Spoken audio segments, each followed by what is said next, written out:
Amém. Louvado seja o nome do Senhor. Já temos fé para declarar nas ondas de um bravo mar. Já temos os nossos olhos abertos do coração. Amém?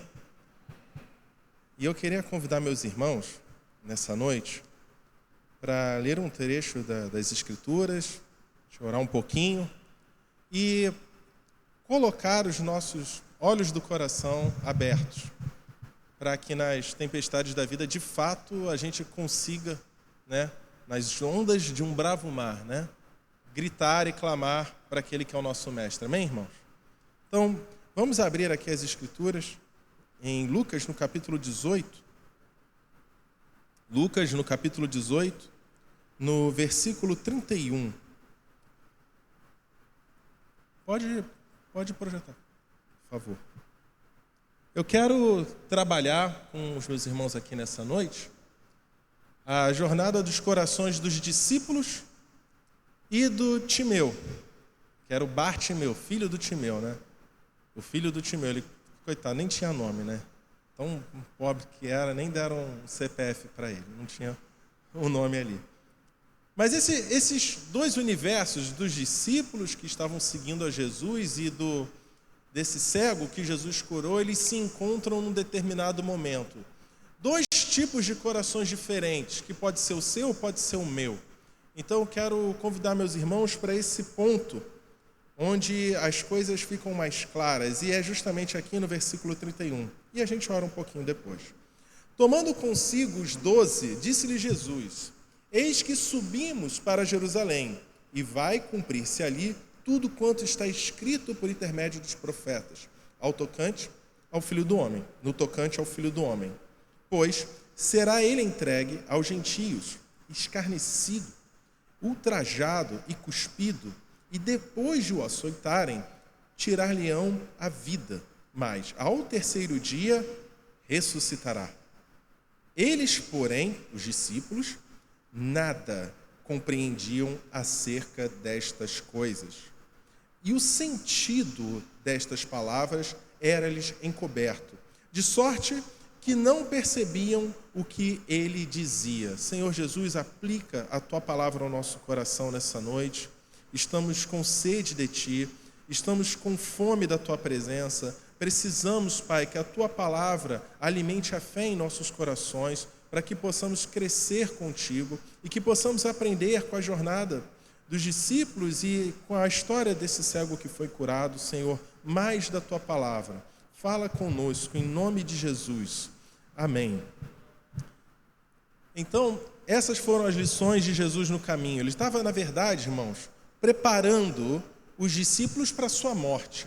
Como vocês leram ali comigo, Jesus está tentando explicar para eles que ele vai morrer.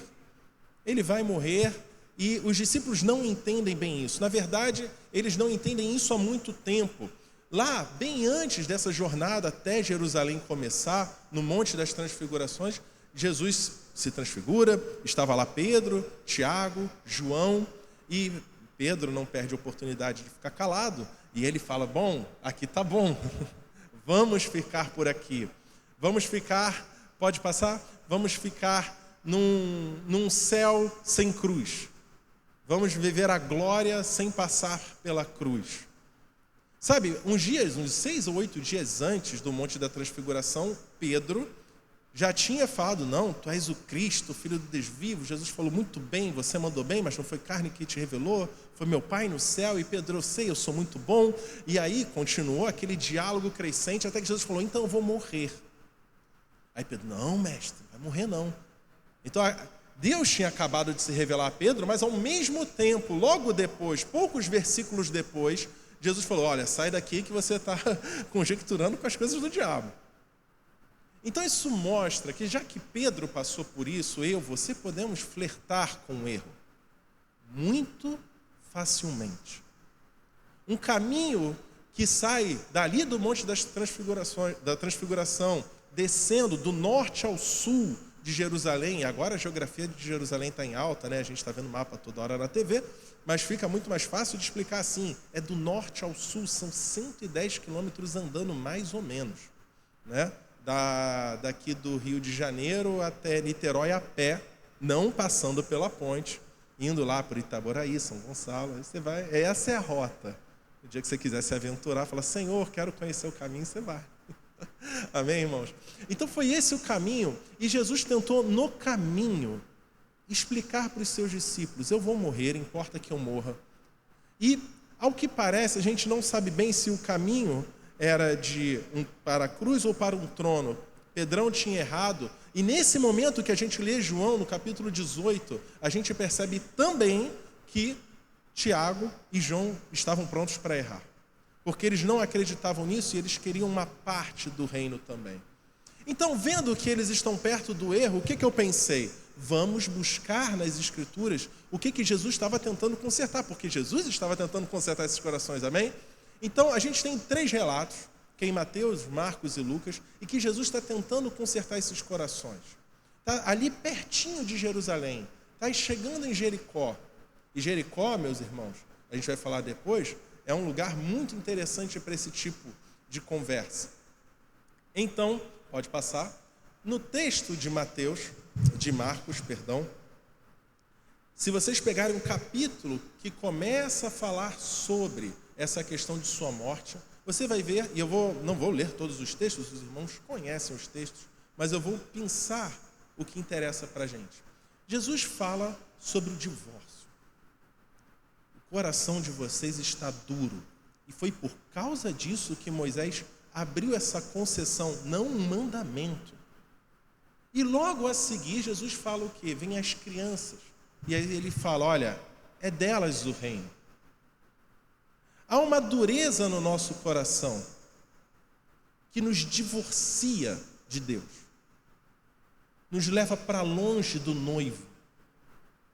E se nós queremos, de fato, que o reino de Deus se instale em nós, para que a salvação possa ser processada, o coração tem que ser de uma criança. O aplicativo do reino de Deus não roda em Android, em Apple, não roda no pecado, roda no coração de uma criança. E a gente está com o coração duro. Isso não é só para quem se passou por esse problema difícil da vida, do quebrar a marcha do carro, você está na quinta engatarré, isso é horroroso, é um divórcio horroroso. Isso é para a gente. Isso foi para os discípulos ouvirem. E aí você tem essa questão, e Jesus fala, olha, no início não era assim. No início não era assim. E nada mais inicial do que uma criança, do que um coração de uma criança. Então, Jesus tentando consertar aqueles corações que não entenderam que ele precisava morrer. Ele precisava morrer para que nós pudéssemos ter vida. Eles só queriam a glória, eles queriam um trono, eles achavam que Jesus ia chegar como rei, ia ser aquela gangue dos 12. Nada disso. Nada disso, isso não era o chamado, irmãos. E aí, logo a seguir, e você pode passar, Jesus fala com um jovem rico, né? E vocês lembram também. E ele fala, olha, meu amigo, você dá tudo aí e segue-me. E aí ele fala, poxa, para mim não dá. Nessa hora os discípulos falaram assim, caramba, então quem pode ser salvo? Quem? Porque na cabeça do judeu, você ser abençoado era ter dinheiro e isso era um sinal de salvação. Na época era assim. Então, cara, esse cara é rico. E aí vocês veem a dureza ainda no coração dos próprios discípulos, de não entenderem a proposta. E o texto, como está escrito, diz assim, eles ficaram sobremodo maravilhados, dizendo entre si, então quem pode ser salvo? E Jesus, olhando para eles, fala, para os homens é impossível, contudo, não para Deus, porque para Deus tudo é possível. Então, olha a construção, gente. É um texto que está apontando, vocês querem o reino, amoleça o coração de vocês, eu sou o único Deus, se livre do dinheiro, se livre das suas opiniões, é a mim que vocês servem. Amém, irmãos? Vamos trazer para a nossa vida, como o dinheiro ele ocupa um peso, a avareza, que Paulo vai nos ensinar que é como o pecado de idolatria. Irmãos, idolatria, servimos a um Deus todo-poderoso. Nesses momentos que a nossa nação está passando, de dificuldade, se a gente não entender que estamos também com Jesus, caminhando para Jerusalém celestial, amém, irmãos? Amém? Nós vamos nos perder. A nossa fé vai fraquejar. A gente não pode estar ligado a essas coisas da terra. Essas coisas Deus há de cuidar. No texto, a gente percebe também, e aí você pode passar em Marcos 10, conforme vai seguindo o texto, Jesus diz assim, versículo 29.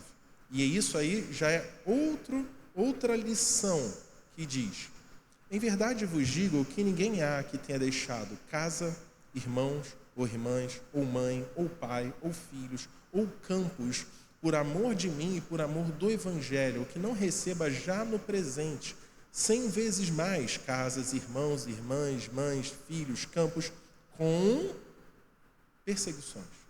E no mundo por vir a vida eterna. Porém, muitos primeiros serão últimos e os últimos primeiros. Nesse momento, os discípulos continuam ignorando e eles ainda querem buscar um espaço de destaque. Amados, é no mesmo trecho, é na mesma passagem que em Mateus se repete e fala a mesma coisa.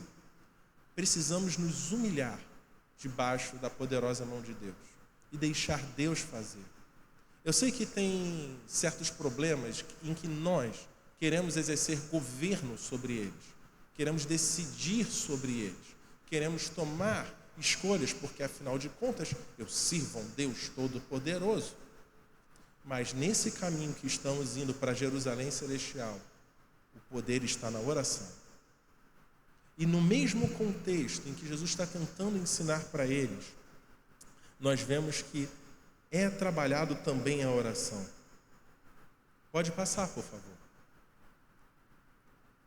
Em Lucas, também seguindo para essa mesma passagem que a gente trabalhou, Lucas já faz uma outra escolha diferente de Marcos. Lucas começa com 2 parábolas. É como se tudo isso estivesse acontecendo e Lucas ele entra falando, olha, preste atenção, escuta isso aqui.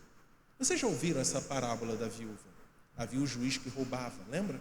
E aí era iníquo, não era um cara honesto, ele não escutava, não respondia às demandas. E a viúva fazia o quê? Ela orava.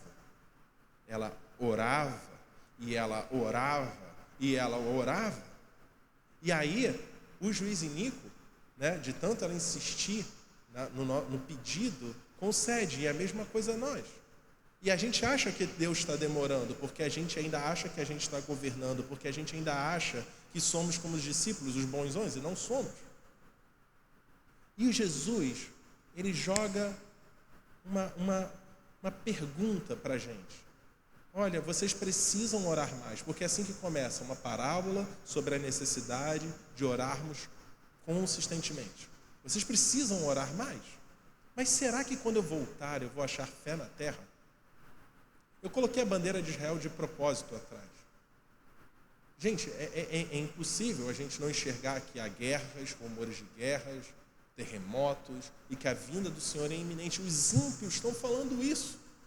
Gente que não crê em Jesus senta na minha cadeira no salão e fala isso. Como nós não estamos enxergando?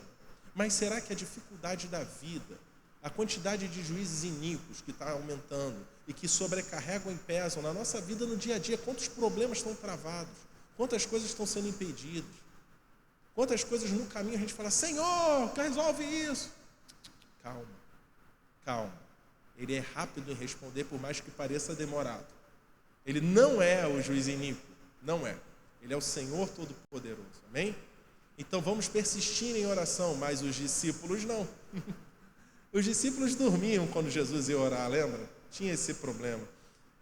A seguir, Jesus também vai trabalhando com a questão da justiça e ele tem aquela passagem também famosa do publicano, vocês lembram com certeza. Chega o publicano no templo, do lado de um fariseu, todo bonitão, e olha para o publicano, esse aí, Deus, esse aí é um pobre coitado, rouba, um publicano, rouba o povo. Eu jejuo muitas vezes, dou o dízimo de tudo. É porque o texto é trazer todos os dízimos. São muitos dízimos, acredite. Então ele fazia todos os dízimos. E o publicano batia no peito e falava, Senhor, sê compadece de mim, que sou pecador. No meio da nossa trajetória, em algum momento, a gente se desassocia e veste uma roupa de santidade, porque a gente busca ao Senhor, mas não podemos esquecer que essa humildade na busca pela presença de Deus nos levará à vitória em oração. Não pode faltar essa humildade, irmãos. Não pode. Porque é na humildade que você persiste, irmãos. Você às vezes deixa de orar por um problema. Você abandona aquela situação e tenta tomar com as próprias mãos. Não é assim que se faz, porque era assim que os discípulos estavam fazendo errado. Pode passar, meu irmão, por favor. Então eu concluí que o coração dos discípulos deveria estar assim. Apesar do mundo tentar corroer a sua fé nesses tempos que a gente vive, apocalípticos, ore sempre apresentando suas demandas a Deus, com humildade, de quem sabe que peca, e não esquecendo de servir aos demais irmãos que também passam por privações. Através da palavra, mantenha seu coração amolecido para perdoar e pronto para amar, desejando estar perto de Cristo, como as crianças, que não buscam glória nem riqueza, somente a bênção da presença do Pai e a comunhão com muitos irmãos, enquanto aguardamos a vinda do Senhor ou a vida eterna com Cristo. Era assim que o Senhor queria o coração dos discípulos. Mas como é que estava de verdade, né? De verdade, o coração deles estava longe disso. De verdade, o coração dos discípulos, acredito, estava bem distante. Porque senão a gente não ia ver aquela cena estranha de João e Filipe. Lembra? João e Tiago. Chegando perto de Jesus e fala assim, Jesus, quando você entrar na sua glória, né? Assim, me coloca aí na tua esquerda e o teu primo, porque eram primos de Jesus, na tua direita, para a gente ficar bem assim e tal. Só faltou Jesus falar, vocês não entenderam que eu vou morrer e vou ressuscitar? Então, aí depois, né, Jesus, quando ressuscitar, Mateus, quando escreve, ainda põe a culpa na mãe, falando que foi a mãe deles que foi. Tira a culpa dele de campo. Mas percebam, irmãos, Jesus fala para eles assim, vocês estão prontos para beber o cálice que eu vou beber? Porque o cálice você escolhe beber, mas o batismo alguém te afoga. Vocês estão prontos para serem batizados no batismo que eu vou ser batizado? Aí eles estamos prontos. Aí, o que aconteceu? Tiago morreu primeiro e João morreu por último. Foi isso. Estavam prontos, viveram uma vida de sofrimento por Cristo. Aprenderam da forma diferente o que é beber do cálice do Senhor. Eles que decidiram isso. Mas quando a gente segue com esses montes de discípulos, com o coração do lado de Jesus, mas distante de Deus, a gente encontra o cego. Então, esse cego está em Jericó, e os meus irmãos, não sei se sabem, Jericó foi destruída lá antigamente, né? Derrubada, aí Josué amaldiçoou, e aí Jericó, quem fosse construir ia perder o filho, e de fato aconteceu, aquela coisa toda. E construiu-se depois uma outra cidade de Jericó, depois da cidade velha. Então, na verdade, são duas Jericós. E chegando nesse lugar que era um oásis, lindo, descia lá o Rio Jordão, pega lá para a tua esquerda e você está indo para Jerusalém. O povo se concentrava ali, porque era Páscoa. E ninguém quer subir Jerusalém sozinho. Lembra o que aconteceu com o samaritano que estava andando sozinho, né? Assalto, é problema. Então o povo se concentrava lá em Jericó, se juntava, cantavam os salmos de subida já celebrando a Deus. E nesse contexto tem um cego que não vai subir, porque nem todos tinham condições de subir. Um cego que só ouvia os cânticos e não cantava, que só via as multidões passarem e não subia, que estava sempre distante, sempre à parte, à margem do caminho. Só que dessa vez, o ruído da multidão era diferente. Não vinha acompanhado de salmos, vinha acompanhado de cura. E aí o texto vai dizer, e foram para Jericó, e quando ele saiu de Jericó, juntamente com seus discípulos e numerosa multidão, Bartimeu, que significa o filho de Timeu, que não tem nome, estava sentado à beira do caminho.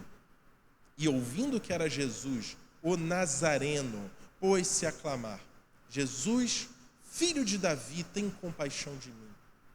A palavra Nazareno pode ter sido emprestada por Mateus ali, quando ele pega, explorando o texto de Isaías, que fala sobre o Senhor ser a videira, ser o ramo que está crescendo. A palavra Nazaré significa ramo, é uma profecia sobre o Messias, e talvez Mateus se apropriou disso para falar. E aí você pega um pobre, um cego, que talvez não soubesse nada disso, mas ele escuta que é o Nazareno, ele, opa, eu já ouvi falar dele. Eu já ouvi falar dele. E o texto é lindo, porque ele começa a clamar: Jesus, filho de Davi, tem compaixão de mim. Dá uma chegada aqui, sente a minha dor. Compaixão é isso, vem, dá uma olhada aqui na minha dor. Deus não nos convida, Ele não nos convida para simplesmente olhar a sua dor. E aí muitos o repreenderam para que se calasse, mas ele cada vez gritava mais alto: Filho de Davi, tem misericórdia de mim. Compaixão é maravilhoso, porque você convida as pessoas a terem compaixão, mas a misericórdia é: pega a miséria do meu coração. Você tem que dar a tua miséria, meu irmão. Não pode ficar com você. Você não pode namorar os seus problemas e ficar, tadinho de mim. Você tem que dar. E aí, quando ele fala, tem misericórdia, Jesus, chama lá. Chama lá que ele quer. Ele de fato quer. Ele de fato quer. E é impressionante, porque no meio daquela confusão toda, a gente não pode esquecer, tem um problema político, né? É um rei que está indo para um trono. E aí você falar que ele é um Messias, no meio de uma confusão de um monte de soldado romano, pode ser por isso também que a multidão queria calar. Porque essa menção filho de Davi, para o judeu ele vai ser rei. Esse camarada quer subir no trono lá do César. Cuidado. Mas mesmo assim ele não está nem aí para a política, ele não está nem aí se vão bater nele. Ele sabe que ele é aquele que havia de vir. E aí eu te pergunto, como é que os discípulos, do lado, ainda estavam brincando com aquela ideia de que Jesus ia sentar só num trono? Precisamos clamar ao Senhor: Senhor, tem misericórdia de mim. Tem misericórdia de mim. Tem misericórdia de mim. Um clamor não é uma oração: Jesus, tem misericórdia. Um clamor é: tem misericórdia de mim, Senhor. Clame. Clame de dentro, irmãos. Com verdade. Não com a monotonia de quem pede algo, porque é o Deus Todo-Poderoso que está te ouvindo. Aonde a gente perdeu essa noção de que estamos falando com o Rei da Glória? Aonde? Aonde a gente ficou cego como os discípulos? Quando isso aconteceu? Por que isso aconteceu?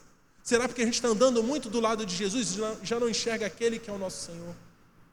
Será que vai ser preciso que Deus nos lance cegos à margem de um caminho para nos reencontrarmos com Ele? Porque Ele faz o que quiser, a hora que quiser. Olhe para Jó. Todos estamos sujeitos a isso. Nenhum de nós está fora disso. Então Jesus parou e disse: chamai-o. Então chamaram o cego, falando: tem bom ânimo, levanta-te, ele te chama. Só que mal sabia que ele já estava muito mais animado por dentro, porque onde é que você já viu um cego pular?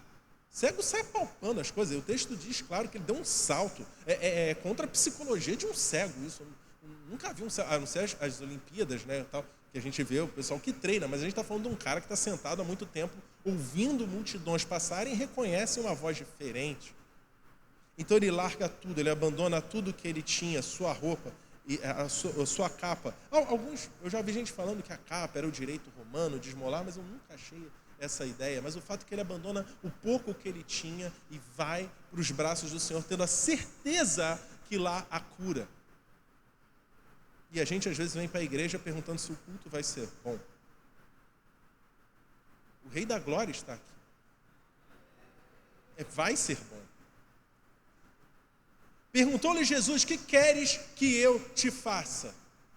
Cara, se Deus te dá um cheque em branco desse, já pararam para pensar nisso? Porque quando chegaram lá, Tiago e João falaram: mestre, deixa eu trocar uma ideia com você. Jesus fala a mesma coisa: o que queres que eu te faça? E eles falam: a gente quer ficar na boa, esse negócio de cruz, não, a gente quer ficar no teu trono, assim, ó, do lado direito, do lado esquerdo. Mal sabia que o Rei da Glória ia ter do lado direito um ladrão, do outro lado direito um ladrão, que não era trono, que era cruz. Então, quanto mais Jesus subia para Jerusalém, menos trono, menos glória, menos graça, mais dor, mais sofrimento.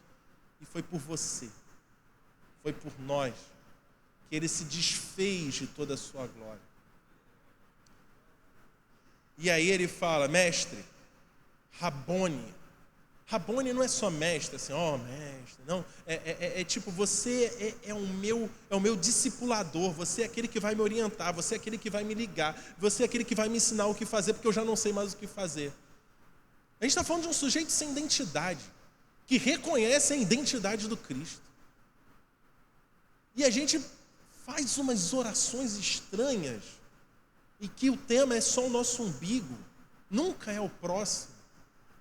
E a gente se perdeu, irmãos, em algum momento no nosso dia a dia de orar.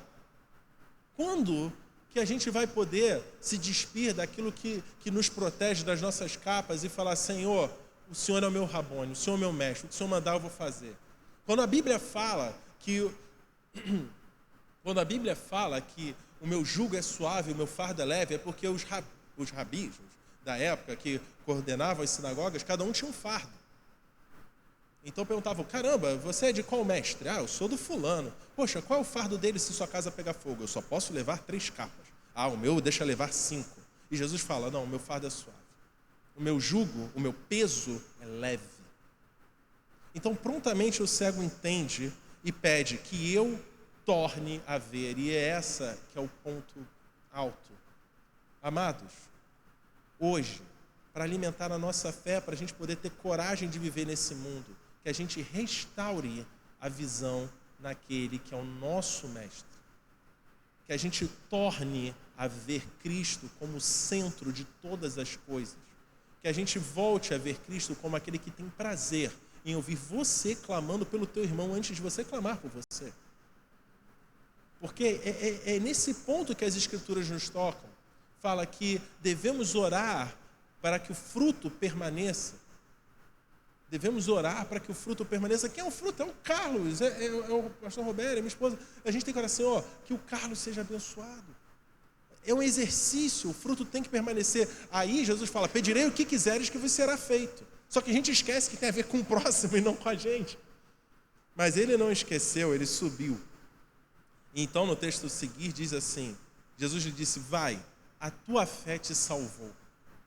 E imediatamente tornou a ver e seguia Jesus estrada afora.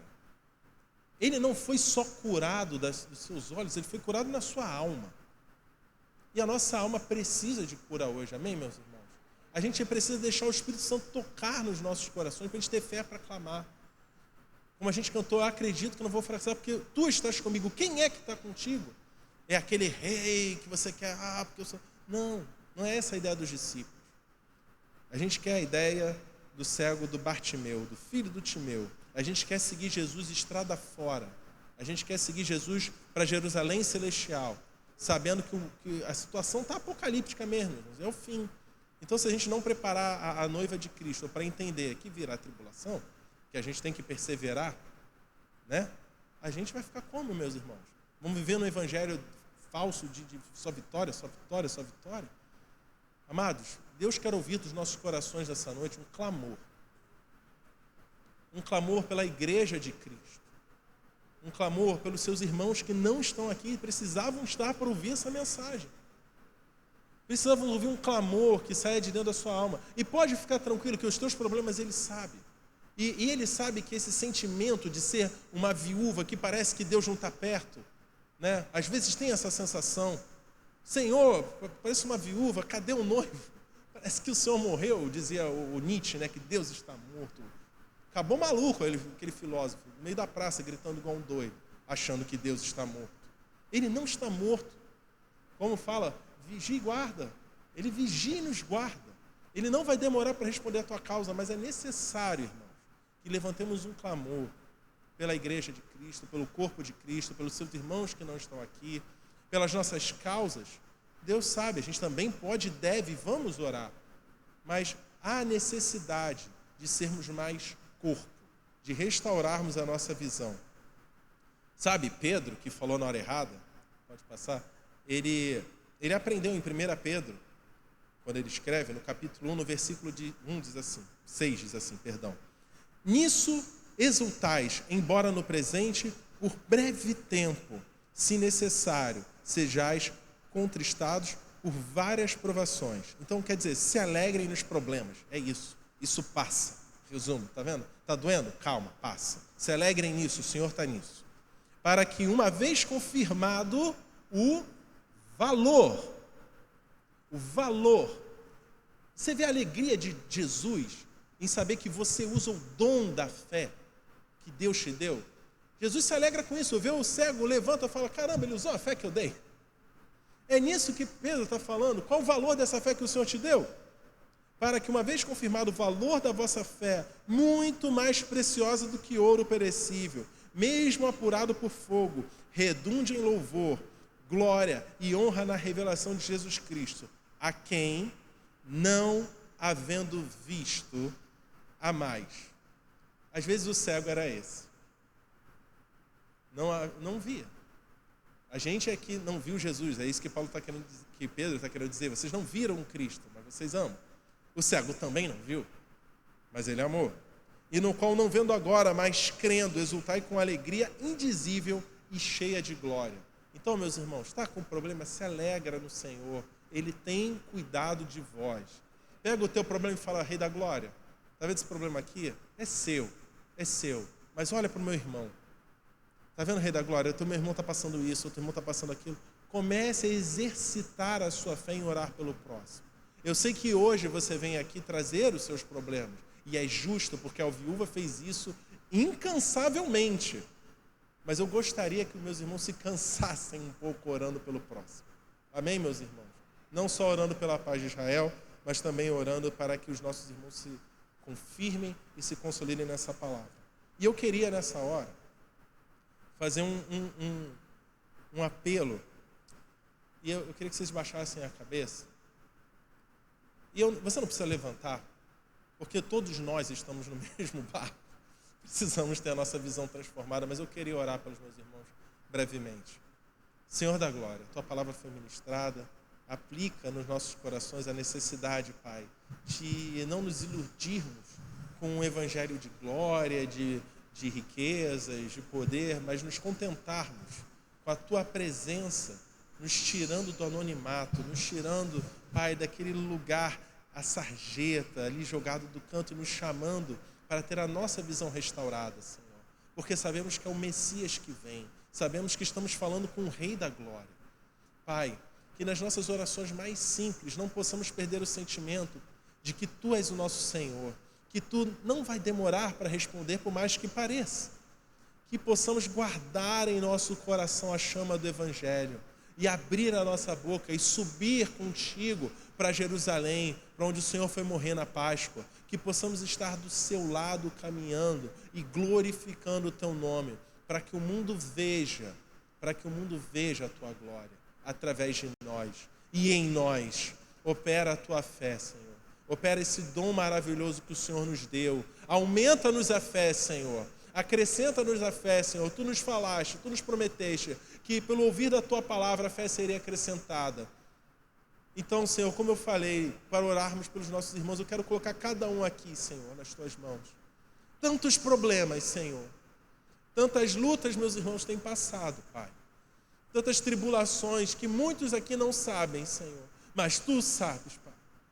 E nessa noite, Pai, nós depositamos aos Seus pés, Senhor, esses problemas, Senhor. E pedimos, Pai, nos dê força para vivermos como as crianças, Pai.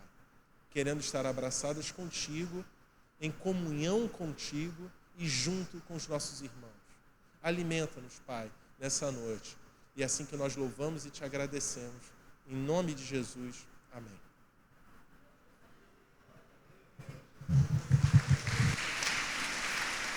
Aleluia! Quem pode dar um glória a Deus bem forte aí? Glória ao Senhor. O negócio está forte até aqui em cima, viu? Que retorno maravilhoso.